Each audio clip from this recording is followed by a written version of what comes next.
الحمدللہ رب العالمین والصلاة والسلام علی سید المرسلین اما بعد فاعوذ باللہ من الشیطان الرجیم بسم اللہ الرحمن الرحیم الصلاة والسلام علیک یا رسول اللہ وعلی آلک واصحابک یا حبیب اللہ الصلاة والسلام علیک یا نبی اللہ وَعَلَىٰ آلِكَ وَأَصْحَابِكَ يَا نور اللہ۔ پیارے پیارے اسلامی بھائیوں اور مدنی چینل کے ناظرین، درود پاک پڑھنے کے بے شمار فضائل و برکات ہیں۔ بہت ساری احادیث فضائل درود میں ملتی ہیں۔ القول البدیع کتاب میں یہ بڑی پیاری حدیث پاک موجود ہے۔ حضرت سہل بن سعد رضی اللہ تعالیٰ عنہ اس حدیث کے راوی ہیں کہ ایک دن سرکار عالی وقار مکی مدنی تاجدار صلی اللہ تعالی علیہ وآلہ وسلم کے چہرہ مبارک پر بڑی خوشی کے آثار تھے۔ حضرت ابو طلحہ انصاری رضی اللہ تعالیٰ عنہ نے عرض کیا، یا رسول اللہ صلی اللہ تعالی علیہ وآلہ وسلم، میرے ماں باپ آپ پر قربان، آج آپ کے چہرہ انور پر بڑی خوشی کے آثار ہیں۔ سرکار دو عالم صلی اللہ تعالی علیہ وآلہ وسلم نے ارشاد فرمایا، بے شک ابھی جبریل امین علیہ السلام میرے پاس آئے، کہا اے محمد صلی اللہ تعالی علیہ وآلہ وسلم، جس نے آپ پر ایک بار درود پاک پڑھا، اللہ پاک اس کے اعمال نامے میں 10 نیکیاں لکھے گا اور 10 گناہ مٹا دے گا اور 10 درجات بڑھا دے گا۔ ان پر درود جن کو کسے بے کساں کہیں، ان پر درود جن کو کسے بے کساں کہیں، ان پر سلام جن کو خبر بے خبر کی ہے۔ صلو علی الحبیب صلی اللہ تعالی علی محمد صلی اللہ علیہ وسلم۔ اس خوبصورت بہت ہی پیاری حدیث میں 2 باتیں بڑی سیکھنے کو مل رہی ہیں۔ نبی پاک علیہ الصلوۃ والسلام کے چہرہ انور پر خوشی کے آثار ہیں۔ اچھا، یہ خوشی کیوں ہے؟ جبریل امین نے آ کر پیارے آقا کو جو خبر دی، بظاہر اس میں نبی پاک کے لیے تو کوئی اس طرح دیکھا جائے تو کوئی انعام یا خوشخبری والا معاملہ نہیں ہے، یہ تو امتیوں کے لیے اعلان تھا۔ ہمارے کام اچھے ہو رہے ہیں کہ ایک درود پڑھیں گے تو 10 نیکیاں، 10 گناہ معاف، 10 درجے بلند ہو رہے ہیں، مگر سرکار دو عالم صلی اللہ تعالی علیہ وسلم کو امت سے پیار کتنا ہے۔ خوشخبری نبی پاک کو دی گئی کہ آپ کی امتیوں کو یہ انعام دیا جائے گا ہر درود پڑھنے پر، تو میرا آقا علیہ الصلوۃ والسلام کا چہرہ چمک اٹھتا ہے۔ یعنی نبی پاک ہم سے کتنی محبت فرماتے ہیں، ہم سے کتنا پیار فرماتے ہیں کہ امتیوں کا بھلا ہو جائے، امتی خوشحال ہو جائیں، ان کے بگڑے کام بن جائیں تو نبی پاک راضی ہو جایا کرتے ہیں۔ شاعر کہتے ہیں نا، آتا ہے فقیروں پہ انہیں پیار کچھ ایسا، آتا ہے فقیروں پہ انہیں پیار کچھ ایسا، خود بھیک دیں اور خود کہیں منگتا کا بھلا۔ بھیک بھی دے رہے ہیں اور دعا بھی دے رہے ہیں کہ منگتے کا بھلا ہو جائے۔ اب ہمارا کام بن رہا ہے، نبی پاک راضی ہو رہے ہیں۔ اچھا، دوسری خوبصورت بات کہ یہ بظاہر ہم شاید ریئلائز نہیں کر پاتے، ہم سمجھ نہیں پاتے کہ یہ انعام کتنا بڑا ہے۔ ہاں، ہر درود پر 10 نیکیاں لکھ دی جائیں گی، 10 گناہ مٹا دیے جائیں گے، 10 درجے بلند کر دیے جائیں گے۔ اللہ کی بارگاہ میں درجہ بلند ہونا، یہ ان سے پوچھو تو سرکاری دفاتر میں نارملی کام کرتے ہیں، ایک گریڈ بڑھانے کے لیے، ایک درجہ بڑھانے کے لیے کتنی کوشش کرتے ہیں۔ اتنے سال نوکری کرنی پڑے گی، اتنا ایکسپیرینس ہوگا، فلاں کورس کریں گے، فلاں ٹیسٹ پاس ہوگا، پھر جناب آپ کا گریڈ بڑھتا ہے۔ بڑھتے بڑھتے بڑھتے سنا 21 22 23 گریڈ کے بعد گریڈ ختم ہو جاتے ہیں پاکستان میں۔ مجھے اتنا زیادہ نہیں پتا گریڈوں کا، لیکن کوئی نہ کوئی لمٹ ہے، کہیں نہ کہیں جا کے ختم ہو جاتے ہیں۔ ایسا ہی ہے، رب عز و جل کی مہربانی دیکھو، ہر درود پر 10 درجے بڑھ رہے ہیں، ہر درود پر 10 گریڈ بڑھ رہے ہیں۔ پڑھی جاؤ نا درود پاک، 100 درود، 1000 درود ہیں، زندگی پر ہزاروں درود پڑھ لے، پتہ نہیں کتنے لاکھوں گریڈ بڑھ جائیں گے، کتنے درجے بڑھ جائیں گے۔ مگر دنیا کا گریڈ بڑھ جائے اس کے لیے فائل لے کے لوگ گھوم رہے ہوتے ہیں، درخواست پہ سائن ہو جائے، ایک گریڈ بڑھا دے صاحب جی۔ ہر درود تمہارے اور میرے 10 درجے بڑھا رہا ہے، مگر وہ پڑھنے کا ٹائم نہیں ہے۔ اچھا، یہ تو اس حدیث پاک کا ایک انعام ہے۔ جو دوسرے 2 انعام ہے نا، وہ تو کمال ہے۔ اس کو اس طرح سمجھیے کہ قیامت کے دن نامہ اعمال نامے تولے جائیں گے، یعنی اعمال تولے جائیں گے۔ قرآن کیا کہتا ہے؟ فَأَمَّا مَنْ ثَقُلَتْ مَوَازِينُهُ فَهُوَ فِي عِيشَةٍ رَاضِيَةٍ. سورہ قاریہ میں رب نے فرمایا نا کہ اس دن جس کی نیکیوں کا پلڑا بھاری ہو گیا وہ چین میں ہوگا، وہ مزے میں ہوگا، وہ جنت میں ہوگا. اور اس کے برعکس فرمایا وَأَمَّا مَنْ خَفَّتْ مَوَازِينُهُ فَأُمُّهُ هَاوِيَةٌ وَمَا أَدْرَاكَ مَا هِيَ نَارٌ حَامِيَةٌ. قرآن کہتا ہے جس کی نیکیوں کا پلڑا ہلکا ہو گیا وہ بھڑکتی ہوئی شعلے مارتی ہوئی آگ میں جائے گا، جہنم میں جائے گا. اور احادیث میں اس پوری بات کو مزید ایلوبریٹ، مزید سمجھایا گیا کہ ایسا بھی ہوگا کہ کسی کا ایک گناہ زیادہ ہوگا، کسی کی ایک نیکی کم ہوگی، وہ پریشان ہو کر گھومے گا، ماں باپ کے پاس جائے گا، دوستوں کے پاس جائے گا، رشتہ داروں کے پاس جائے گا، سب سے جا کر کہے گا ایک نیکی دے دو میں جنت میں چلا جاؤں گا. اچھا ایک گناہ میرا لے لو، کوئی ایک نیکی نہیں دے گا، کوئی ایک گناہ آپ کا میرا اپنے سر نہیں لے گا. ماں باپ بھی منع کر دیں گے، بیٹا ماں باپ کو منع کر دے گا. اتنا نفسا نفسی کا دور ہوگا. اب ایسے وقت میں اس شخص کو کتنی شرمندگی ہوگی جس کی ایک دو نیکیاں کم پڑ جائیں گی. کاش تھوڑے درود اور پڑھ لیتا، کاش میں نماز کے ساتھ نوافل پڑھ لیتا، کاش میں کلمہ پاک کی تسبیح پڑھ لیتا، یا تھوڑے گناہ ہی کم کر لیتا تو میری نیکیوں کا پلڑا بھاری ہو جاتا اور میں جنت میں چلا جاتا. آج جو بندے کہتے ہیں نا کوئی بات نہیں یار، دوستوں کے ساتھ سب چلتا ہے، کیا کریں بھائی، معاشرے کے ساتھ چلنا پڑتا ہے، چھوٹا ہی تو گناہ ہے. معاذ اللہ ہم نے گناہ بھی اپنی مرضی سے چھوٹے بڑے بنا لیے ہیں. یاد رکھو ایک گناہ بھی پھنسوا سکتا ہے. اچھا اب سچے دل سے ایک سوال کرنا چاہتا ہوں، ریئلسٹک کوسچن ہے، کسی کو نہیں بتانا، اپنے آپ کو جواب دے دینا کہ اگر مجھ سے اور آپ سے کوئی سچے دل سے سوال کر لے کہ یہ بتا دو یار آپ کی نیکیاں زیادہ ہیں یا آپ کے گناہ زیادہ ہیں. مر تو میں آج بھی سکتا ہوں نا، آپ میں سے بھی کسی کا انتقال ہو سکتا ہے، میرا بھی ہو سکتا ہے. آج مر گیا، مثال کے طور پہ ہم میں سے کسی کا انتقال ہو جائے، قبر میں جائیں گے، نیکیاں زیادہ ہوں گی یا گناہ زیادہ ہوں گے؟ اپنے آپ سے پوچھ لیں، اپنے دل سے سچا سوال کرنا، لگی لپٹی نہیں. تو اکثر لوگوں کا اور شاید سبھی کا جواب یہی آئے گا کہ یار نیکیوں کا تو پتہ بھی نہیں قبول ہوئی کہ نہیں، اور گناہ تو روز ہو رہے ہیں.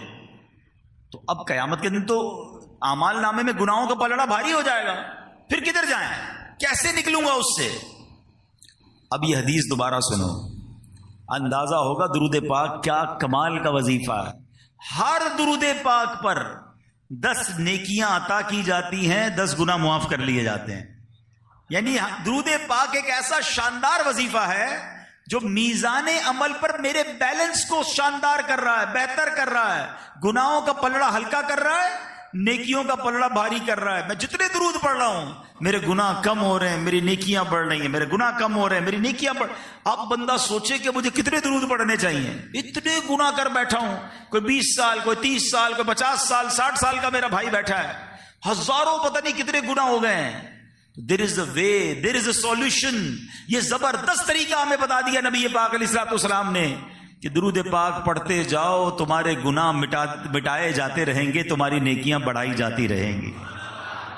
پھر کیوں نہ درود پاک کی کثرت کریں. آئیے مل کر محبت کے ساتھ با آواز بلند درود پاک پڑھ لیں. صلو علی الحبیب صلی اللہ تعالی علی محمد صلی اللہ علیہ وسلم. بہت عظیم واقعہ، بڑی عظیم داستان، اور وہ داستان ہے غزوہ احد کی.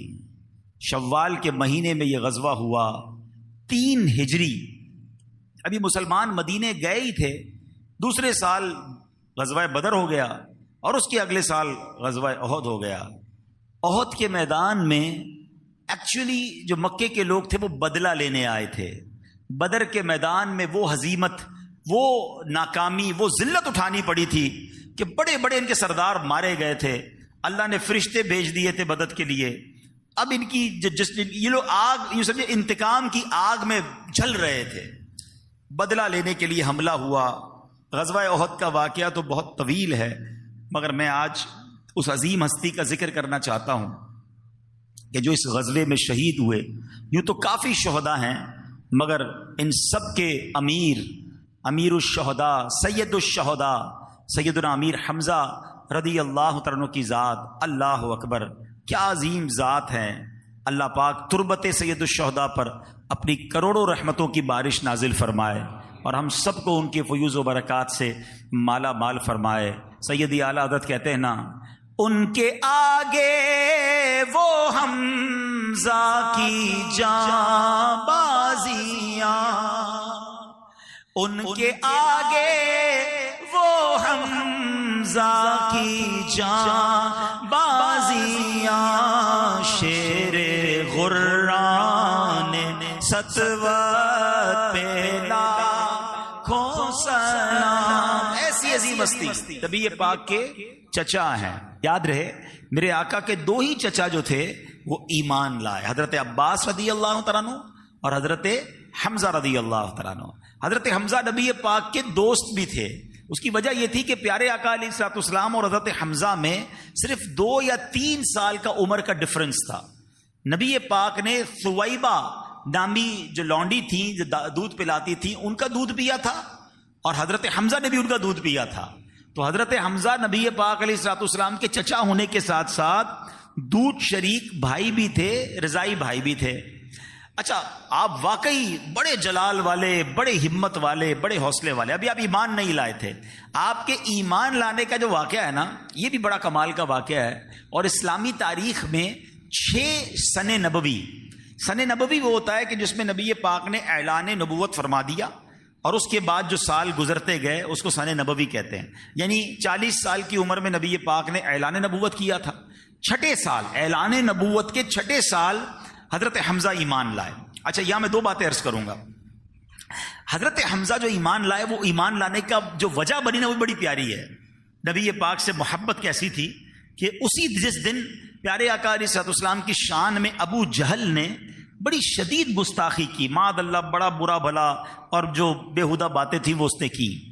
تو حضرت حمزہ رضی اللہ تعالیٰ عنہ جب واپس تشریف لائے، اپنے شکار کرنے چلے جاتے تھے آپ، تو آپ جب شکار کر کے آئے تو آپ کی بہن، حضرت حمزہ کی بہن بی بی صفیہ نے، اور ایک آپ کی ابن جدعان کی لونڈی تھی، انہوں نے بھی بتایا کہ تمہیں پتہ ہے کہ تمہارے بھتیجے محمد صلی اللہ تعالیٰ علیہ وسلم کے ساتھ ابو جہل نے کتنی بدتمیزی کی ہے، کس قدر ان کے ساتھ نازیبہ الفاظ استعمال کیے ہیں۔ آپ کے ہاتھ میں تیر کمان تھا، آپ بڑے جلال میں گئے ابو جہل کے پاس، اور پہلے تو اس کے سر پہ جا کر ہی کمان مار دی، اس کا سر ہی پھاڑ دیا۔ کہ بدبخت، تو نے میرے بھتیجے کے ساتھ ایسا کیا ہے؟ تو اس نے کہا کیا تم ان پر ایمان لے آئے ہو؟ کہاں میں ان پر ایمان لے آیا ہوں، ایمان لائے نہیں تھے، مگر یہ واقعے کے بعد جیسے ہی اس نے کہا، آپ نے کہا میں بھی اس کے خدا پر ایمان لایا ہوں، اپنے بھتیجے کی نبوت پر ایمان لایا، اور آپ نے کلمہ پڑھنا شروع کر دیا۔ اچھا، جب آپ ایمان لائے نا تو نبی پاک علیہ الصلوۃ والسلام کی خوشی کا عالم۔ اچھا، اب یہ 6 سال بعد حضرت حمزہ ایمان لائے، اور صرف حضرت حمزہ کے 3 دن کے بعد سبحان اللہ حضرت عمر بھی ایمان لے آئے۔ یعنی اسلامی تاریخ کا جو سنہرا سال کہا جاتا ہے، مسلمانوں کو جو طاقت ملی، جو ہمت ملی، وہ حضرت حمزہ رضی اللہ تعالیٰ عنہ اور سبحان اللہ پھر حضرت عمر بن خطاب رضی اللہ تعالیٰ عنہ ایمان لائے۔ حضرت عمر تو وہ ہیں کہ جن کے بارے میں نبی پاک دعائیں فرمایا کرتے تھے کہ اللہ عمر کو ایمان دے کر اسلام کی مدد فرما۔ یعنی کس قدر عظیم ہستی ہیں کہ ان کے ایمان لانے کی دعا نبی پاک فرمایا کرتے۔ حدیث پاک کا خلاصہ میں نے بیان کیا، وہ اعلیٰ حضرت کا شعر ہے نا، ناریوں کا دور تھا دل جل رہا تھا نور کا، ناریوں کا دور تھا دل جل رہا تھا۔ ناری کس کو کہتے ہیں؟ جہنم والے، آگ، نار کہتے ہیں آگ کو، ناریوں یعنی جہنمیوں کا، بے ایمانوں کا دور تھا، ظلم کر رہے تھے، اور دل جل رہا تھا نور کا۔ میرے آقا کا دل بڑا تکلیف میں تھا کیونکہ مسلمانوں کو بڑی تکلیفیں ہو رہی تھی۔ نبی پاک دعا فرماتے تھے اللہ عمر کو ایمان نصیب کر دے، اور پھر ہوا کیا؟ ناریوں کا دور تھا دل جل رہا نور کا، ناریوں کا دور تھا دل جل رہا تھا نور کا، تم کو دیکھا ہو گیا ٹھنڈا گلے جانور کا۔ حضرت عمر ایمان لے آئے، میرے آقا بہت خوش ہوئے۔ اچھا، اب یہ دونوں کمال کی ہستیاں ہیں، لیڈرز، شیر ہیں، سید الشہداء سیدنا امیر حمزہ بھی شیر خدا، حضرت عمر بھی شیر خدا۔ حضرت عمر تو گیم چینجر تھے نا، آپ نے تو بازی پلٹا دی. ایمان لاتے ہی نبی پاک سے کہتے ہیں حضور کیا ہم حق پر نہیں ہیں؟ ہم چھپ کر نماز کیوں پڑھتے ہیں؟ کیونکہ اس وقت تک تو اچھا اب ایک اور بات پہلے سمجھیے کہ بچوں کے لیے بالخصوص، نوجوان ذرا غور سے سنیں. نبی پاک نے 6 سال تک اسلام کی دعوت دی ہے اور 40 کا عدد پورا ہوتا ہے حضرت عمر کا ایمان لانے پر. 6 سال میں صرف 40 مسلمان. سمجھ رہے ہیں؟ دین کا کام آسان نہیں ہوتا اور کتنی مشکلیں اٹھائی ہیں میرے آقا علیہ الصلوۃ والسلام اور صحابہ نے. ہم ادھر تھوڑا سا نیکی کی دعوت، تھوڑی سی جناب انفرادی کوشش، تھوڑا سا کوئی ثواب کا کام شروع کریں، کوئی ساتھ نہ دے، بندہ کہا میں تو نہیں کرتا بھائی، بڑا مشکل ہے. تو بھائی شروع میں مشکلات آتی ہیں. نبی پاک کی 6 سال کی کوشش ہے. چلے 6 سال کو چھوڑیں. بدر کب ہوا تھا؟ 2 ہجری میں.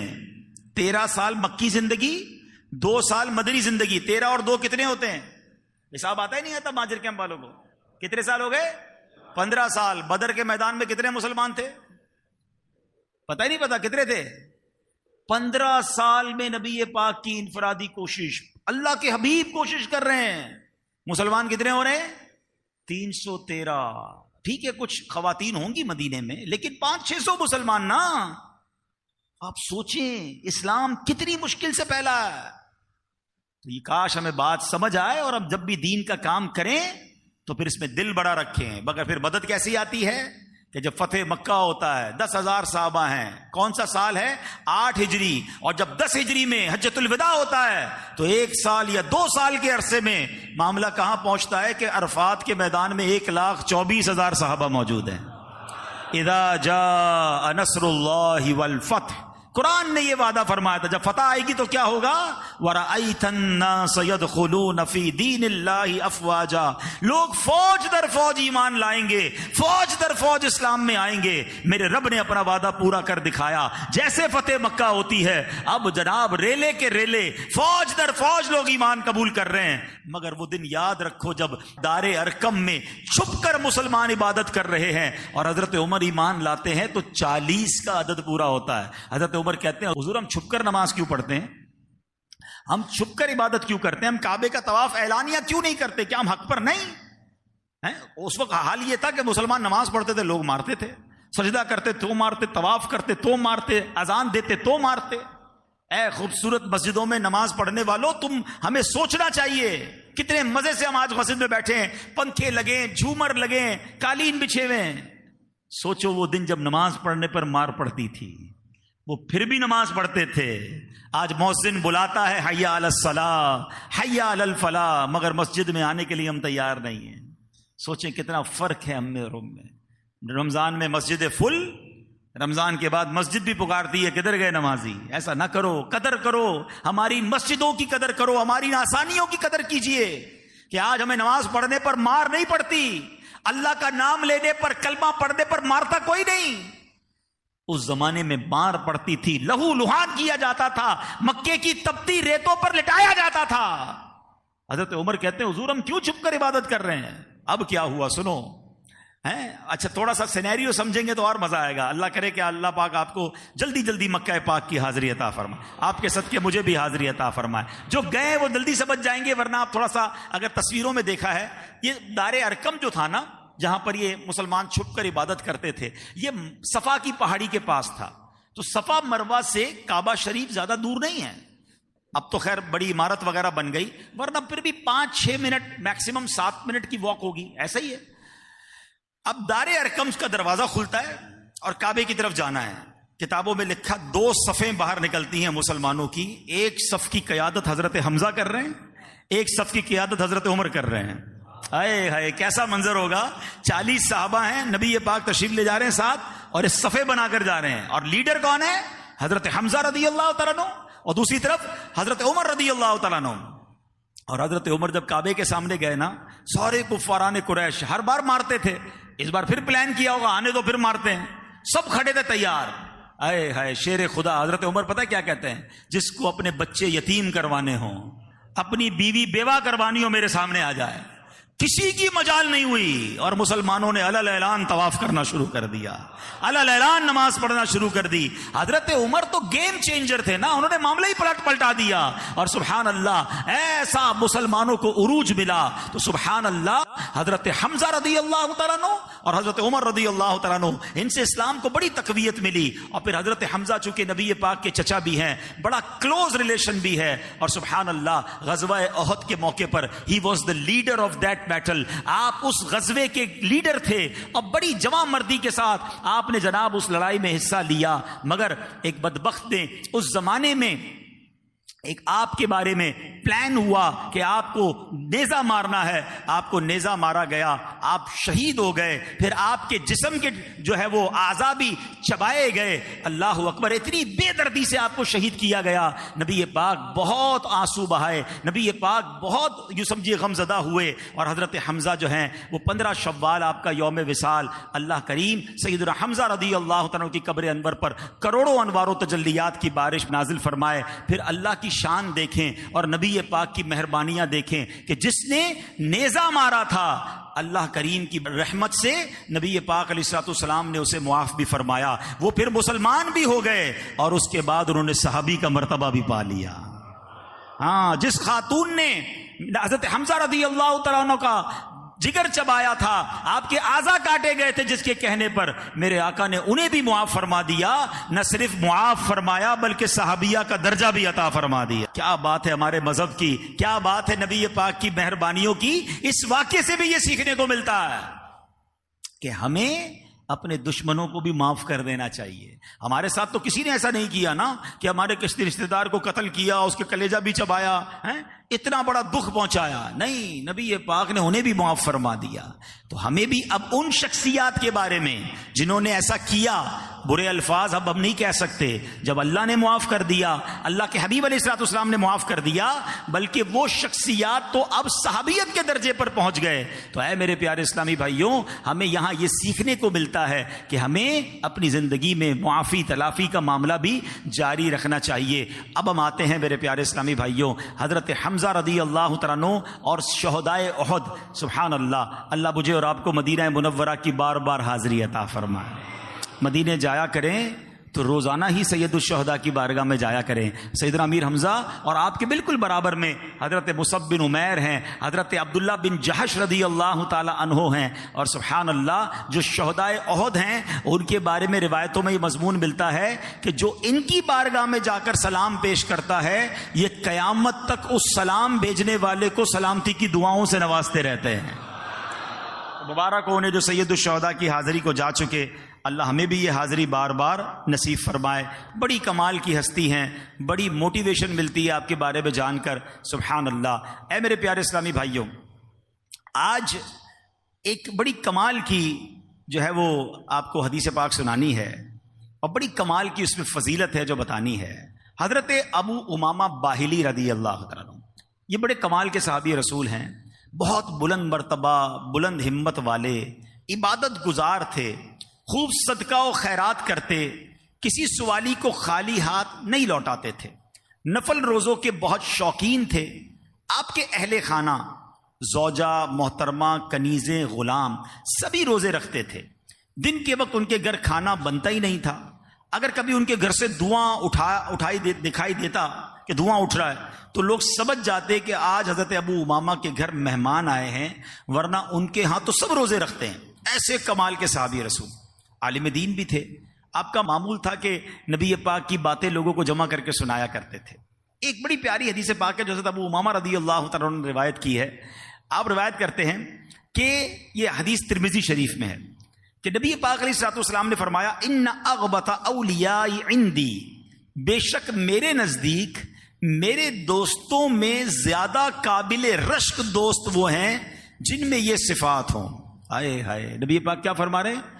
میرے دوستوں میں، آقا علیہ الصلوۃ والسلام کے دوستوں میں، اور اس میں بھی ٹاپ لیول کے زیادہ قابل رشک کون ہے؟ تو یہ کیسے لوگ ہوں گے بھائی؟ آپ ذرا غور سے سنیے کہ جو نبی پاک کا دوست بننا چاہے، ہم تو غلام ہیں، آقا قبول فرما لے، غلامی میں تو ہی بیڑا پار ہو جائے گا، مگر آقا ان لوگوں کو اپنا دوست فرما رہے ہیں۔ فرمایا جو مومن ہو، نمبر 2 خفیف الحاظ، کم سامان والا ہو، نمبر 3 ذو حظ من الصلاۃ، کثرت سے نماز پڑھنے والا ہو۔ نمبر 4 احسن عبادت ربی، اپنے رب کے اچھے انداز سے عبادت کرنے والا ہو۔ نمبر 5 وَأَطَاعَهُ فِي السِّرِّ، تنہائی میں اللہ پاک کی فرما برداری کرنے والا ہو۔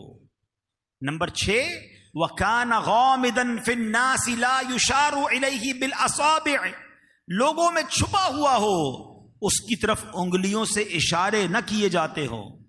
اور نمبر 7 وَكَانَ رِزْقُهُ كَفَافًا فَصَبَرَ عَلَى ذَلِكَ، اس کا رزق یعنی اس کی جو آمدن ہے بقدر کفایت ہو اور وہ اس پر صبر کرتا ہو۔ یہ 7 قسم کے لوگ، یہ 7 اوصاف ہیں اس بندے کے، یہ 7 کیٹیگری ہیں اس بندے کی کہ سبحان اللہ، آقا فرماتے ہیں کہ یہ میرے سب سے زیادہ قابل رشک دوست ہیں، دوست میں بھی اور قریب دوست ہیں۔ سبحان اللہ، ذرا غور کیجئے، کچھ نیکیاں ایسے ہوتی ہیں جس میں کہا جاتا ہے یہ نیکی کر لے تو جنت کی بشارت ہے، کچھ نیکیاں ہوتی ہیں جس کے بارے میں کہا جاتا ہے کر لے تو جہنم سے چھٹکارا مل جاتا ہے، کسی کے بارے میں فرمایا کہ یہ کام کر لے تو پل صراط سے آسانی سے گزر جائے گا، کسی کام کے بارے میں کہا جاتا ہے قبر کے عذاب سے بچ جائے گا۔ اللہ اکبر، یہ 7 اوصاف کیسے ہیں کہ جس میں شامل ہو جائیں، آقا فرماتے میرا قابل رشک دوست ہے۔ ہائے ہائے، اللہ کا محبوب بنے جو تمہیں چاہے، اللہ کا محبوب بنے جو تمہیں چاہے، اس کا تو بیاں ہی نہیں، تم جسے چاہو۔ ذرا سوچئے، نبی پاک جسے چاہ لے اس کا عالم کیا ہوگا۔ تو اے میرے پیارے اسلامی بھائیوں، اور ایک بات اور یاد رکھیں، علماء فرماتے ہیں جس کو نبی پاک علیہ الصلوۃ والسلام اپنا دوست بنا لیں، اسے اللہ پاک اپنا ولی بنا لیتا ہے۔ اور جو ولی بن جائے اس کے بارے میں قرآن میں کیا فرمایا؟ الا ان اولیاء اللہ لا خوف علیہم ولا هم يحزنون، سن لو بے شک اللہ کے ولیوں پر نہ کچھ خوف ہوگا اور نہ وہ غمگین ہوں گے۔ سبحان اللہ، نبی پاک علیہ الصلوۃ والسلام کے دوست کی شان کیا ہے کہ جو پیارے آقا کا دوست وہ اللہ کا بھی پیارا ہے، جو اللہ کا پیارا ہوتا ہے اس کی کیا شان ہوتی ہے؟ حدیثوں میں آتا ہے جو اللہ کا ولی ہو اللہ پاک اس کی خصوصی مدد فرماتا ہے، جو اللہ پاک کا دوست ہو اللہ پاک اسے گناہوں سے محفوظ رکھتا ہے، جو اللہ پاک کا دوست ہو اسے دنیا کی محبت سے بچایا جاتا ہے، جو اللہ پاک کا دوست ہو رب کریم اس کی چاہت کو رد نہیں کرتا، اللہ پاک کا ولی جو مانگے وہ عطا کیا جاتا ہے۔ اچھا، اب ذرا ان 7 اوصاف کو ہم تھوڑا تھوڑا سمجھتے ہیں تاکہ یہ 7 کون سی خوبیاں ہیں، ہم کوشش کریں کہ ہمارے اندر بھی یہ خوبیاں آ جائیں۔ ایمان، پہلا وصف کیا ہے کہ وہ بندہ مومن ہو۔ یاد رکھیے، ایمان والا ہونا بڑی سعادت ہے۔ اللہ قرآن میں فرماتا ہے اے ایمان والو اللہ سے ڈرو جیسا ڈرنے کا حق ہے، اور نہ مرنا مگر مسلمان، یعنی ایمان سلامت لے کر قبر میں جانا ہے۔ ہم اللہ سے آج دعا کرتے ہیں کہ اللہ سیکنڈ کے کروڑویں حصے میں بھی ہمارا ایمان ہم سے جدا نہ ہو، ہم ایمان سلامت لے کر قبر میں جائیں۔ تو ایمان کی حفاظت کی ہمیں فکر کرنی چاہیے۔ مگر ایک بات یاد رکھیے گا، آج کل بڑا لاجک کا زمانہ ہے، یہ بڑا عجیب سوشل میڈیا کے معاملات آ گئے ہیں۔ جناب یہ اسلام کا حکم ہے، اس کے پیچھے لاجک بتائیں، یہ ہمیں سمجھ نہیں آ رہا، اسلام کا یہ آرڈر سمجھ نہیں آ رہا، عقل پر فیصلے ہو رہے ہیں۔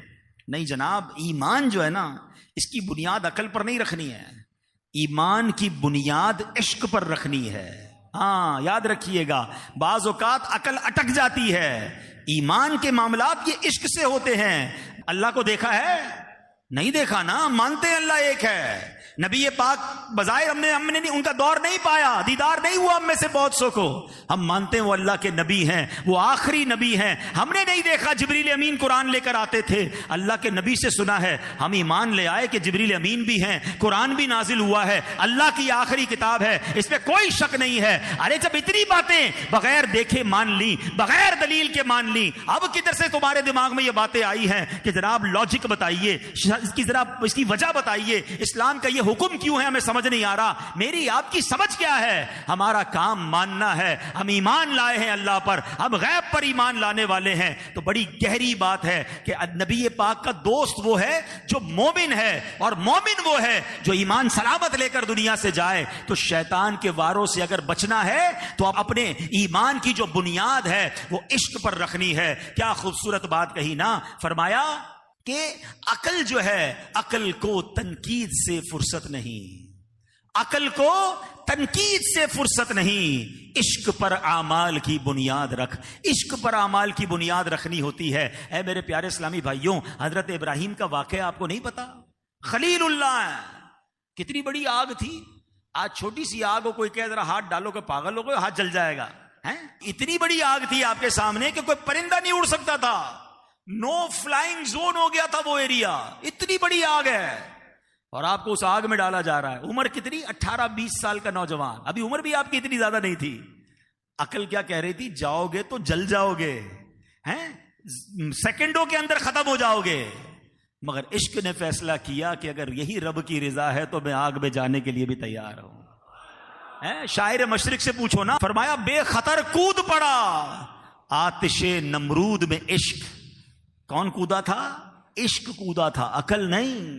بے خطر کود پڑا آتش نمرود میں عشق، عقل تھی محو تماشائے لبے بام ابھی، عقل تو وہی کھڑی تھی، سوچ رہی تھی جاؤں نہ جاؤں، عشق نے اپنے کام کر دیا۔ وہ پنجابی شاعر کہتے ہیں نا، عشق دے چلے ہی نمبر لے گئے، ہاں عشق دے چلے ہی نمبر لے گئے، عقل منداں ایویں ہی عمرہ گالیاں، عقل مندے باتیں ہی کرتے رہ جاتے ہیں۔ تو ایمان ہے نا، وہ عشق پر اس کی بنیاد رکھنی ہے۔ سبحان اللہ۔ حضرت ابو عبید رضی اللہ تعالیٰ عنہ، کیا شاندار واقعہ ہے، میرے آقا کا معجزہ بھی ہے، اور ایمان کیسا ہونا چاہیے، یقین کیسا ہونا چاہیے۔ لوگ کہتے کیسے کہتے ہو کسی پر آنکھیں بند ہیں، کیسے کہتے ہو جناب آنکھیں کھولنی نہیں چاہیے۔ سنو نبی پاک کی تعلیم کیا ہے، اور سبحان اللہ سنن دارمی کی حدیث ہے، وہ کہتے ہیں نبی پاک ان کے گھر پر دعوت پر آئے، حضرت ابو عبید کے گھر پر، ٹھیک ہے، ان کے گھر دعوت تھی، بکری کا گوشت بنایا، تو نبی پاک علیہ الصلوۃ والسلام نے فرمایا ناولنی ذراعہا، مجھے اس کی دستی دو۔ اگلی ٹانگ کو،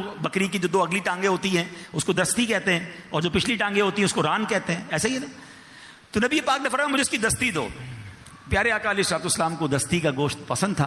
کبھی کبھی آپ کوشش کیا کریں، اللہ پاک آپ کے رزق حلال میں برکت دے، اور موقع ملے تو کبھی سنت کی نیت سے دستی کا گوشت تناول بھی کیا کریں۔ تو حضرت ابو عبید رضی اللہ تعالیٰ نے دستی پیش کر دی۔ کچھ دیر بعد نبی پاک صلی اللہ علیہ وسلم نے فرمایا ناولنی ذراع، مجھے دوسری دستی دو، ایک اور دستی دو۔ حضرت ابو عبید نے دوسری دستی بھی پیش کر دی۔ نبی پاک علیہ الصلوۃ والسلام نے تھوڑی دیر بعد فرمایا کہ ناولنی ذراع، مجھے دستی دو۔ حضرت ابو عبید کہتے ہیں یا رسول اللہ، بکری میں تو دو ہی دستیاں ہوتی ہیں، وہ دونوں میں نے آپ کو دے دی ہیں۔ اللہ اکبر۔ نبی پاک نے کیا فرمایا؟ اس ذات کی قسم جس کے قبضے میں میری جان ہے، اگر تم خاموش رہتے اور جب تک میں تم سے مانگتا جاتا تم مجھے بکری کی دستی دیتے رہتے، بکری کی دستیاں ختم نہ ہوتی۔ اب نبی پاک فرما رہے ہیں، اب ذرا غور کیجئے کیا تربیت کی ہے صحابی رسول کی۔ عقل کیا کہہ رہی ہے کہ دو دستیاں ہیں، تیسری کدھر سے لاؤں؟ اور آقا فرما رہے ہیں یہاں عقل کا کام نہیں ہے، میں مانگتا رہتا تم دیتے رہتے، بکری کی دستیاں کبھی ختم نہ ہونی تھی۔ یہ وہی نبی ہیں جناب، جب ان کی انگلیاں برتن میں جاتی ہیں تو 500 انگلیوں سے پانی کے فوارے ایسے جاری ہوتے ہیں کہ 1500 صحابہ پانی پی لیتے ہیں، ان کے جانور پانی پی لیتے ہیں، ان کے برتن بھر جاتے ہیں، صحابہ وضو بھی کر لیتے ہیں۔ صحابی سے پوچھا گیا بتاؤ تو صحیح پانی نکل کتنے جوش سے رہا تھا؟ کہتے اللہ کی قسم اگر 1,00,000 صحابہ ہوتے، میرے آقا کی انگلیوں سے ایسے فوارے جاری تھے کہ سب کے سب سیراب ہو جایا کرتے۔ میرے رضا کہتے ہیں نا، انگلیاں ہیں فیض پر، ٹوٹے ہیں پیاسے جھوم کر، ندیاں پنجاب رحمت کی ہیں جاری، واہ واہ اللہ اکبر۔ مگر اس واقعے سے جہاں نبی پاک کا کمال پتا چل رہا ہے، وہاں تربیت بھی کیا ہو رہی ہے۔ عقل تمہاری کہہ رہی ہے دو دستیاں ہیں، آنکھیں تمہاری کہہ رہی ہیں دو دستیاں ہیں، نہیں، اپنے ایمان کی بنیاد اپنی عقل اور اپنی نگاہوں پر نہیں، میرے فرمان پر رکھو۔ جب نبی پاک فرما رہے ہیں تمہارا کام تھا دیتے جاتے دستیاں کبھی ختم نہ ہوتی۔ تو ایمان ایسا ہونا چاہیے، اس کی بھی سن لی اس کی بھی سن لی، اب سارا دن پریشان ہیں۔ مولانا صاحب ذرا یہ بتائیں یہ کیوں ہوتا ہے، یہ کس لیے ہوتا ہے؟ بھائی کیوں سنی آپ نے؟ اتنا کمزور ایمان ہے آپ کا کہ آپ کو جو کچھ سنا دے آپ ٹینشن میں آ جاتے ہیں۔ دیوار ہونی چاہیے. عقیدہ ایمان ایسا مضبوط ہونا چاہیے کہ کوئی لا دین کوئی بے دین کوشش بھی کرے. وہ کہتے نا اگر کمزور چھوٹی سی گتے کی دیوار ہو تو اس پہ پن چبو تو پن اندر چلی جاتی ہے, مگر کنکریٹ کی دیوار میں آپ سوئی یا پن ڈالیں وہ پن ٹوٹ جائے گی, اندر نہیں جائے گی. اپنے ایمان کو اتنا مضبوط کر لو کہ کوئی بد عقیدگی کی بدگمانی کی آپ کے اندر پن داخل کرنا چاہے اس کی پن تو ٹوٹ جائے, میرے عقیدے میں کوئی خلل نہیں آنا چاہیے. میرا ایمان اتنا مضبوط ہونا چاہیے. نبی پاک کے بارے میں, صحابہ کے بارے میں, اہل بیت کے بارے میں, اولیاء کرام کے بارے میں ہمارا عقیدہ, ہمارا ایمان, ہمارا بلیف مضبوط ہونا چاہیے. اور سبحان اللہ, ایمان کی بنیاد جو ہے وہ عشق پر رکھنی ہے. ہر چیز کی لاجک. مجھے ایک بات بتائیں, ہم میں سے کیا ہم سارے عقل کل ہیں؟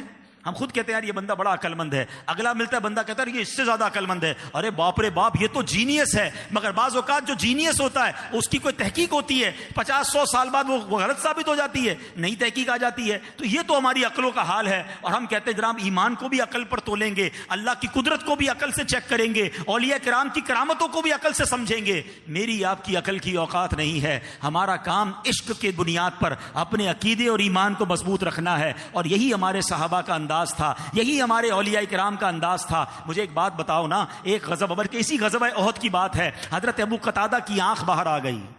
عقل کیا کہتی ہے؟ فوراً جاؤ ڈاکٹر کے پاس, فوراً جاؤ طبیب کے پاس. عقل سے فیصلہ کیا یا عشق سے فیصلہ کیا؟ آئے نبی پاک کے پاس, کہتے حضور آنکھ باہر آ گئی ہے. اللہ اکبر, عشق والوں کو دیکھو پھر نوازا کیسا جاتا ہے. میرے آقا نے پیسے دے کر نہیں کہا جاؤ کسی مریض کسی ڈاکٹر کے پاس جا کر علاج کروا لو. میرے نبی پاک نے اپنا لعاب دہن نکالا, حضرت ابو قتادہ کی آنکھ واپس لگائی, دعا فرماتے ہیں. اللہ اکبر, وہ دعا کا کمال تو دیکھو کہ حضرت ابو قتادہ کہتے ہیں جب سے نبی پاک نے یہ آنکھ لگائی ہے پہلی آنکھ سے زیادہ یہ آنکھ دیکھنے لگ گئی ہے. ان صحابہ میں عقل نہیں تھی, ان کے پاس لاجکیں نہیں تھی, یہ کیوں نہیں جاتے تھے کدھر ادھر؟ انہیں معلوم تھا بخدا خدا کا یہی ہے در, نہیں اور کوئی مفر مکر جو وہاں سے ہو یہیں آ کے ہو, جو یہاں نہیں وہ وہاں نہیں. تو یہ ہوتا ہے عقیدہ. کہ کون کون سے واقعات آپ کو سناؤں. عقل کچھ اور کہتی تھی, صحابہ کا عمل کچھ اور ہوتا تھا. یہ بتاتے تھے کہ ہم عقل کے پیچھے چلنے والے نہیں, ہم نبی پاک پر ہماری آنکھیں بند ہیں, پیارے آقا سے عشق ایسا کریں گے کہ انہی کی رضا کو رب کی رضا مانیں گے. حضرت ابو بکر صدیق سے زیادہ عقل مند کون ہے؟ ان سے بڑا عالم کون ہے؟ ان سے بڑا مفتی کون ہے؟ آپ خلیفہ اول ہیں, نبی پاک کے قریبی ساتھی ہیں. آپ کیا بھول گئے غار ثور کا واقعہ؟ نبی پاک علیہ الصلوۃ والسلام حضرت ابو بکر صدیق کی گود میں آرام کر رہے ہیں, حضرت ابو بکر صدیق کو سانپ نے کاٹ لیا. عقل کہتی ہے جان بچاؤ, جان بچانا فرض ہے. عشق کہتا ہے جان جاتی ہے تو جائے, نبی پاک کے آرام میں خلل نہیں آنا چاہیے. اور سننا ہے واقعہ, مقام صحبہ ہے, نماز عصر جا رہی ہے. ارے مولا علی تو ایسے عالم ہیں, آقا فرماتے میں علم کا شہر ہوں, علی اس کا دروازہ ہے. اللہ اکبر, مگر علی کا علم بتا رہا ہے کہ علم میں ایسا عالم ہونا چاہیے کہ اس کے فیصلے بھی عشق سے ہونے چاہیے. عقل کہہ رہی ہے نماز تو فرض ہے, عصر کی نماز تو اور زیادہ اہمیت والی ہے, مگر عشق کہہ رہا ہے نماز جاتی ہے تو جائے, نبی پاک کے آرام میں خلل نہیں آنا چاہیے. یہ سارے صحابہ بتا رہے ہیں عقل کو تنقید سے فرصت کہاں, عشق پر اعمال کی بنیاد رکھ. اللہ مجھے اور آپ کو سچا پکا مومن بنائے, عاشق رسول مومن بنائے, اور ہمیں اپنا ایمان سلامت لے کر قبر میں جانے والا بنا دے.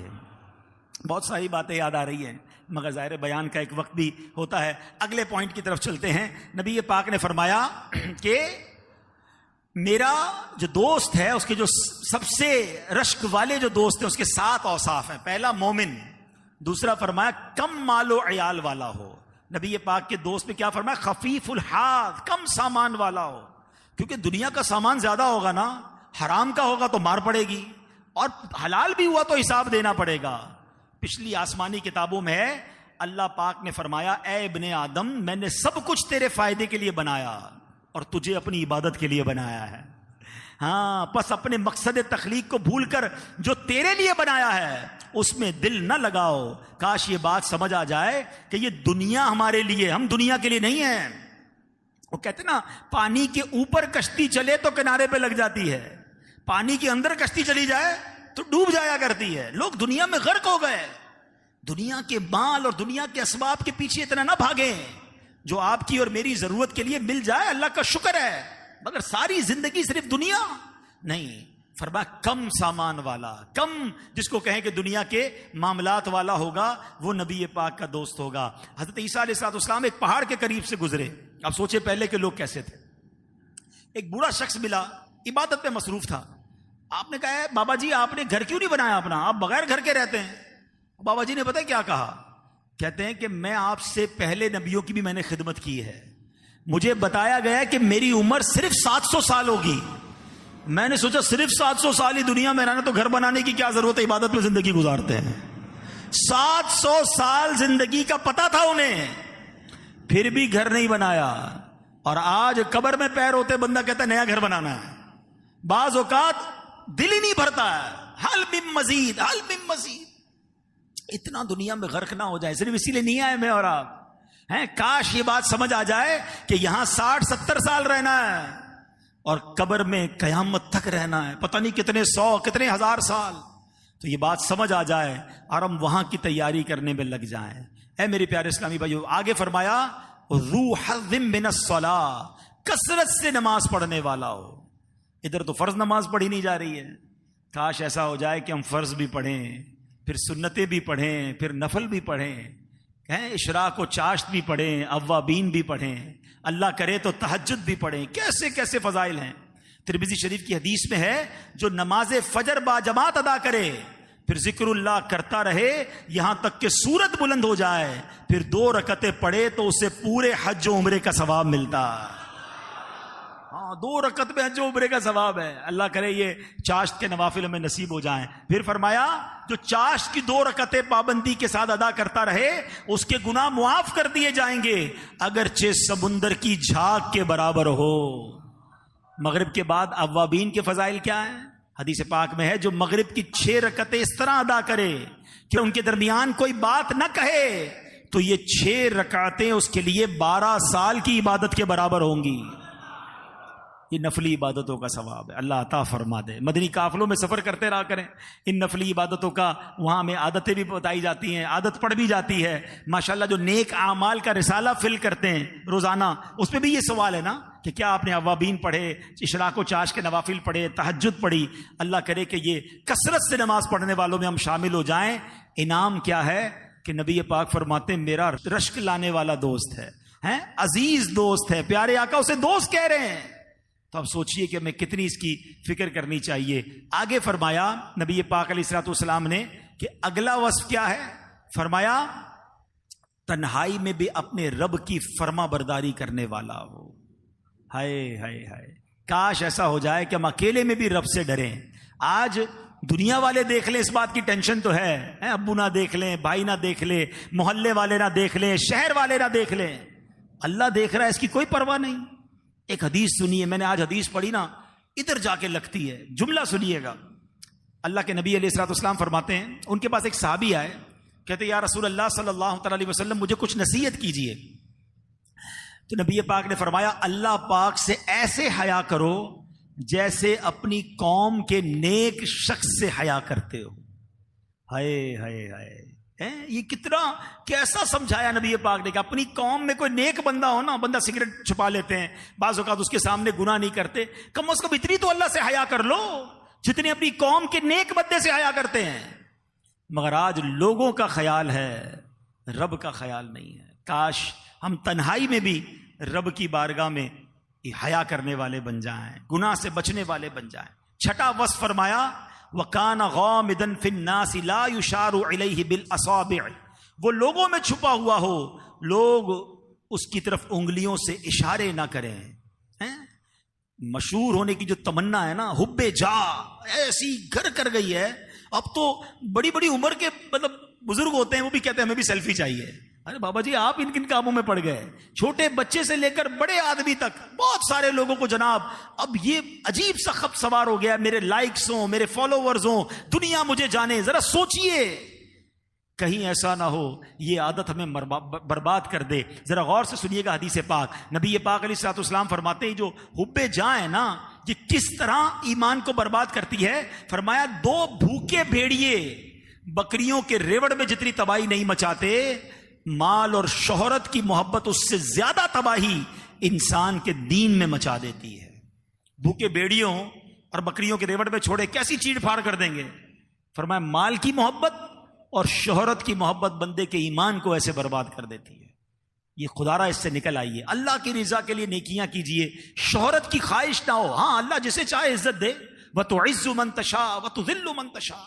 روایتوں میں آتا ہے اللہ جس سے محبت کا ارادہ فرماتا ہے پہلے آسمان والوں سے فرماتا ہے، آسمان والے اس سے محبت یعنی فرشتے محبت کرتے ہیں، اور پھر زمین والوں کے دلوں میں اس کی محبت ڈال دیتا ہے۔ اور ایسے بہت سارے بزرگان دین آئے جنہوں نے اپنی شہرت کے لیے کام نہیں کیا، وہ دین کا کام کرتے رہے، اللہ نے لوگوں کے دلوں میں ان کی محبت ڈال دی۔ اور کچھ لوگ اپنی شہرت کے لیے کام کرتے رہتے ہیں، لوگوں کو جتاتے رہتے ہیں، بتاتے رہتے ہیں، انہیں وہ عزت نہیں ملتی ہے۔ وَتُعِزُّ مَن تَشَاءُ وَتُذِلُّ مَن تَشَاءُ۔ کاش یہ بات ہمیں یاد آ جائے۔ اب ذرا غور کیجئے گا، حضرت سعد بن ابی وقاص عشرۂ مبشرہ میں سے ہیں، اپنے جانوروں کی دیکھ بھال کر رہے تھے۔ آپ کا بیٹا عمر بن سعد آیا، کہتا ہے ابا جان آپ یہاں اونٹ بکریوں کو دیکھ رہے ہیں، ادھر خلافت کی باتیں چل رہی ہیں، آپ کو معلوم نہیں آپ کیا کر رہے ہیں؟ حضرت سعد بن ابی وقاص نے اس کے سینے پر ہاتھ مارا، فرمایا اس کو چپ ہو جا۔ پھر نبی پاک کی ایک حدیث سنائی، فرماتے میں نے آقا علیہ الصلوۃ والسلام کو فرماتے ہوئے سنا ہے، ان اللہ یحب العبد التقی الغنی الخفی۔ بے شک اللہ پاک تقوی والے غنی اور گمنام بندے سے محبت فرماتا ہے۔ ہمارا ٹارگٹ یہ لوگ پسند کر لیں، ہمارا ٹارگٹ یہ میں لوگوں کا پسندیدہ ہو جاؤں، ادھر سے بھی لائک مل جائے، ادھر سے بھی لائک مل جائے۔ مزہ یہ ہے کہ اللہ پسند فرما لے، میں اللہ کا پسندیدہ ہو جاؤں، اس کے حبیب کا پسندیدہ ہو جاؤں۔ ایک بات یاد رکھیے گا، یہ جو سوشل میڈیا کا بھوت سوار ہے نا، ایک جملہ سن جاؤ آج، لوگوں کے لائک کے لیے ایسا کام مت کرنا کہ اللہ رسول کی بارگاہ میں ان لائک ہو جاؤ۔ اگر ادھر ناپسندیدہ ہو گئے نا، چاہے تمہارے کروڑوں لائکس ہیں، مارے جاؤ گے۔ اور نارملی تو لاکھوں کروڑوں لائکس کے لیے لوگ گناہوں والے کام کر رہے ہیں نا، کیونکہ نیگیٹو بات کریں گے تو مشہور ہوں گے، لوگ سنیں گے، لوگ دیکھیں گے، لوگ انجوائے کریں گے۔ میں کسی کو ستاؤں گا، پرینک کروں گا، الٹی بات کروں گا تو لوگ خوش ہوں گے، مجھے اس کے ڈالر ملیں گے۔ سوچئے وہ سوشل میڈیا کے کلپ بنانے والے، آپ مر جائیں گے، یہ کلپ باقی رہے گا، جب تک لوگ دیکھتے رہیں گے آپ کو قبر میں بھی گناہ ملتا رہے گا۔ ایسے گناہ جاریہ والے لائک کیا کرنے ہیں؟ مشورہ یہ ہے، بے شک دنیا میں مجھے کوئی پسند نہ کرے، اللہ رسول کی بارگاہ میں پسندیدہ ہو گیا نا، وہاں سے لائک مل گیا کہ یہ میرا مقبول بندہ ہے، یہ میرا پسندیدہ بندہ ہے، آقا فرمائے یہ میرا دوست ہے، خدا کی قسم زندگی وصول ہے۔ آخری بات، اللہ کے حبیب علیہ الصلوۃ والسلام فرماتے ہیں کہ وہ 7واں وصف کیا ہے اس کا؟ فرمایا وَكَانَ رِزْقُهُ كَفَافًا فَصَبَرَ عَلَى ذَلِكَ، بقدر کفایت روزی پر صبر کرنے والا ہو، اللہ پاک اسے جتنا رزق دے اس پر قناعت کرنے والا ہو، اس پر خوش رہنے والا ہو۔ سبحان اللہ۔ اور یہاں میرے بہت سارے بھائی ایسے ہوں گے، مجھے اندازہ ہے مڈل کلاس کے، اور بعض میرے وہ بھائی بھی ہوں گے جن کا بڑا مشکل سے گزارا ہو رہا ہوگا، کچھ قرضے میں بھی میرے بھائی ہوں گے، کچھ روزگار کے مسائل کا بھی شکار ہوں گے۔ آپ یقین کریں، میں نے کتنی بار یہ حدیث پڑھی ہے، مگر جب جب پڑھی ہے ایک خوشی بھی دل میں داخل ہوتی ہے اور ایک عجیب سا غم بھی داخل ہو جاتا ہے۔ خوشی آپ سب کے لیے کیا ہے، پہلے میں وہ سناتا ہوں، وہ حدیث سنیے۔ اگر آپ مالی تنگی میں ہیں، ہاتھ تنگ ہے، تنخواہ پوری نہیں ہوتی ہے، قرضہ نہیں ختم ہو رہا، پسند کے کھانے نہیں کھا پاتے، اچھے کپڑے نہیں لے پاتے، پسند کی گھر آپ نہیں لے پائے، خدا کی قسم اس حدیث کو سنو، یہ کتنا بڑا انعام ہے۔ اللہ کے حبیب علیہ الصلوۃ والسلام فرماتے ہیں من رضی من اللہ بالیسیر من رزقی رضی اللہ منہ بالقلیل من العمل۔ آقا فرماتے ہیں جو اللہ پاک کے دیے ہوئے تھوڑے رزق پر راضی ہو جائے گا، اللہ پاک اس کے تھوڑے عمل پر راضی ہو جائے گا۔ خدا کی قسم یہ سودا مہنگا نہیں ہے، یہ سودا مہنگا نہیں ہے۔ اگر دنیا میں تھوڑا رزق ملے اور میرا رب میرے تھوڑے عمل پر راضی ہو جائے، مجھے پکڑے نہ، مجھ سے حساب نہ ہو، مجھے مار نہ پڑے، مجھے کہہ دیا جائے کہ میرے اس بندے کو جنت میں داخل کر دو، یہ سودا مہنگا نہیں ہے۔ ارے دنیا میں محل ہو، دنیا میں گاڑیاں ہو، دنیا میں پیسہ ہو، اور قیامت کے دن سوال ہو جائے کہ ایک ایک نعمت کا حساب دو، اب تمہیں ہر سوال کا جواب دینا پڑے گا، کیسے دیں گے؟ اس حدیث میں شکر کرنے والے غریبوں کے لیے انعام ہے، اور گناہگار امیروں کے لیے پیغام بھی ہے کہ دیکھو اللہ تھوڑے رزق پر جو راضی ہوتا ہے نا، اس کے تھوڑے عمل پر بھی راضی ہو جاتا ہے، مگر جو بہت سارا رزق جسے دیا گیا ہے، جسے بہت ساری نعمتیں دی گئیں، اگر اس سے حساب لیا گیا، اس سے زیادہ عمل مانگا گیا تو کدھر جائے گا وہ؟ تو یہ سوچنا ہے۔ تو اے میرے غریب اسلامی بھائیوں، شکوہ نہ کیا کرو۔ ایک جملہ یاد رکھنا، یہ نہیں کہا کہ اللہ نے جس کو تھوڑا دیا اس کے تھوڑے عمل پر راضی ہوگا، یہ نہیں فرمایا۔ جو تھوڑے رزق پر راضی ہو جائے، راضی رہنا ہے، شکوہ نہیں کرنا، کمپلین نہیں کرنی ہے۔ انشاءاللہ وہاں وہ دیا جائے گا۔ کتابوں میں لکھا ہے کہ جب غریبوں کو نعمتیں دی جائیں گی تو امیر لوگ حسرت کریں گے کہ اتنا بڑا انعام۔ بعض روایتوں میں آتا ہے غریب امیروں سے کئی 100 سال پہلے جنت میں جائیں گے۔ سوچے نا، یہ سودا مہنگا نہیں ہے۔ اگر آپ اللہ کی رضا پر راضی رہ کر زندگی گزارتے ہیں، غربت بھی ہے اور شکوہ بھی ہے، غربت بھی ہے، نافرمانی بھی ہے، پھر تو اور مارے گئے نا۔ تو یہ نہ کریں۔ میرا رب بڑا قریب ہے، وہ انصاف کرنے والا ہے، وہ نوازنے والا ہے۔ بلکہ یہاں تک آتا ہے کہ جو تکلیف میں زندگی گزارتے ہیں نا، مصیبت زدہ، فرمایا جب مصیبت زدہ کو قیامت کے دن انعام دیے جائیں گے نا، بڑے بڑے انعام دیے جائیں گے، پہاڑ جتنے انعام دیے جائیں گے، تو جو خوشحالی والی زندگی جنہوں نے گزاری ہوگی نا، وہ کہیں گے کاش، تمنا کریں گے کاش دنیا میں ہمیں کینچیوں سے کاٹا جاتا۔ اتنا ثواب ہے، بیماری کا اتنا ثواب، ایکسیڈنٹ کا اتنا ثواب، کم پیسے تھے تو اتنا ثواب، دشمن کا خوف تھا تو اتنا ثواب۔